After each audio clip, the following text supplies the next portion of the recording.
అంటే వారిని విభేదిస్తున్నాను అనే అంత పెద్ద మాట అనలేదు. ఎందుకంటే వారి అనుభవం, వారి జ్ఞానం నేను చూస్తున్నాను కాబట్టి.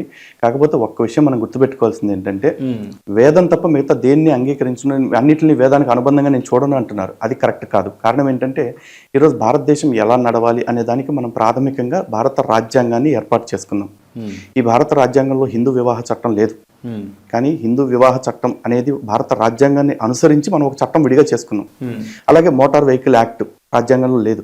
రాజ్యాంగబద్ధంగా మనం ఇంకో చట్టాన్ని ఏర్పాటు చేసుకున్నాం. అలాగే అనేక చట్టాలు ఏర్పాటు చేసుకున్నాం, నిర్భయ చట్టంతో సహా. ఈ చట్టాలన్నీ ఇవి రాజ్యాంగంలో లేవు కాబట్టి మేము పాటించం అని మనం అంటామా? గౌరవించం అని మనం అంటాం. ఎందుకంటే అవన్నిటిని ఆధారంగా, రాజ్యాంగాన్ని ఆధారంగా చేసుకుని ఏర్పాటు చేసుకున్నాం. అలాగే ఈ ఉపనిషత్తు, బ్రహ్మసూత్రాలు, పురాణాలు లేదా నీతి శాస్త్రాలు ఇవన్నీ కూడా వేదాన్ని ధిక్కరిస్తూ వచ్చాయన్నారు.